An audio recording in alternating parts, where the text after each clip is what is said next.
वाह रे मेरे मन, तू भटकता जाए और मैं तेरे पीछे पीछे लुढ़कता जाऊं। जी हाँ दोस्तों, आज के युग में जब इतने सारे संसाधन हमारे पास हैं तो हमारे मन पर कोई वश ही नहीं रहा। हमारा मन इधर से उधर भटकता रहता है और किसी भी काम में मन नहीं लगता। तो ये कहानियाँ गौतम बुद्ध की कहानियाँ हैं जो लाखों लोगों का मार्गदर्शन किया है। तो ये बात उस समय की है जब महात्मा बुद्ध अपने शिष्यों के साथ एक दूसरे गांव में प्रवचन देने जा रहे थे। एक बार की बात है, गर्मी का समय था, बहुत तेज कड़ाके की धूप निकली हुई थी। महात्मा बुद्ध और उनके शिष्य किसी गांव में प्रवचन देने जा रहे थे। सभी शिष्यों का हाल गर्मी से बेहाल हो रखा था और वो सभी चलते चलते बहुत थक गए थे। महात्मा बुद्ध के प्रिय शिष्य आनंद भी उनके साथ थे। अब आनंद के मन में भी सवाल उठ रहा था। अंत में उन्होंने बुद्ध से पूछा कि हे बुद्ध, गांव कब आएगा और यहाँ से कितनी दूर है? हम बहुत थक गए हैं। वहीं खेत में एक बूढ़ा आदमी काम कर रहा था।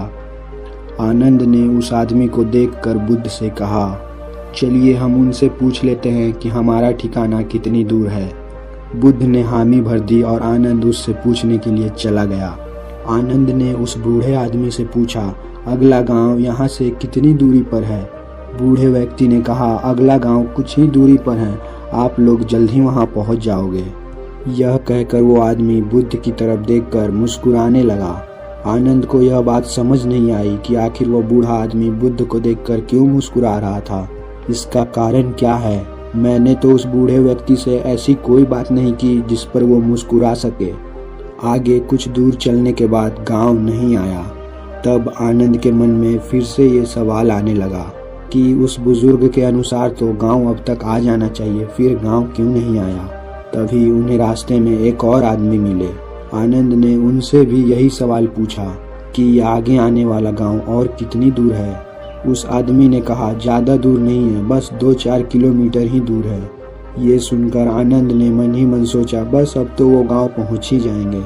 महात्मा बुद्ध उस आदमी को देखकर फिर से मुस्कुराते हैं। फिर आनंद सोचने लगा कि इस बार भी उसी तरीके से हो रहा है। दोनों को आपस में मुस्कुराने का क्या राज है? परंतु वो लोग आगे बढ़ते रहे। काफी आगे जाने के बाद भी गांव नहीं आया। आनंद ने रास्ते में मिले एक बूढ़ी माँ से फिर से पूछा, गांव कितनी दूर है बूढ़ी अम्मा? बूढ़ी माँ ने कहा, बस कुछ ही कदम दूर है, आप बस उस गांव के करीब ही हो। और एक बार फिर से वह बूढ़ी औरत बुद्ध को देखकर मुस्कुराने लगी। आनंद ने फिर से ये सब देखा, लेकिन उसने ना कुछ कहकर आगे निकल गया। लेकिन अब भी गांव आने में समय था। आनंद के सब्र का बांध टूटने लगा था। वो समझ ही नहीं पा रहा था कि हम गांव पहुंच क्यों नहीं पा रहे हैं। वो रास्ते पर रुक गया और कंधे पर रखे गए सामान को क्रोध में आकर फेंक देता है और झंझुला कर महात्मा बुद्ध से कह पड़ता है, आपने तो कहा है बेकार के प्रश्न नहीं पूछने चाहिए, लेकिन फिर भी मेरे मन में काफ़ी देर से एक सवाल मुझे बहुत परेशान कर रहा है। कृपया मुझे उस सवाल का आप उत्तर दें। बुद्ध ने कहा, पूछो, तुम्हें क्या पूछना है? आनंद पूछता है, हम जिससे भी रास्ते के बारे में पूछ रहे हैं वो हमें थोड़ी दूर कहकर बस आगे बढ़ाए जा रहा है और आप कभी उन्हें देखकर मुस्कुराते हैं तो कभी वो आपको देखकर हंसता है। ये चीज़ को कृपा करके आप मुझे समझाएं और ये भी बताइए कि हम कहीं गलत रास्ते पे तो नहीं चल रहे हैं, तभी तो अभी तक हम लोग अपनी मंजिल तक नहीं पहुंच पाए हैं। बुद्ध आनंद के प्रश्नों का जवाब देते हैं, आनंद, हम बिल्कुल सही रास्ते पर चल रहे हैं और जिस रास्ते से हम वो गांव जा रहे हैं वहाँ के लोग मुझे जानते हैं और मैं पहले भी इस गांव में जा चुका हूँ और मुझे इस गांव की दूरी भी पता है और यहाँ के लोग मुझे जानते हैं। इस कारण से वो लोग दोबारा मुझे देखकर मुस्कुरा रहे हैं। बुद्ध की ये बात सुनकर आनंद मुस्कुरा उठा और सभी एक बार फिर से गांव के लिए निकल पड़े और कुछ समय बाद ये लोग वहाँ पहुँच भी गए। इसीलिए दोस्तों, जिस तरह से बुद्ध और उनके शिष्यों को रास्ते में कई लोग मिलते हैं जो उन्हें मार्ग पर जाने के लिए प्रेरित करते हैं, ठीक उसी प्रकार हमें हमारे जीवन में भी किसी न किसी प्रकार से प्रेरणाएं मिलती रहती हैं। बस फर्क ये है कि हम उसे पहचान नहीं पाते हैं। बस हमेशा याद रखो कि जीवन में आगे बढ़ने के लिए अवसर हर किसी को मिलता है। ये हमारे ऊपर है कि हम उस अवसर को पहचान पाते हैं या नहीं।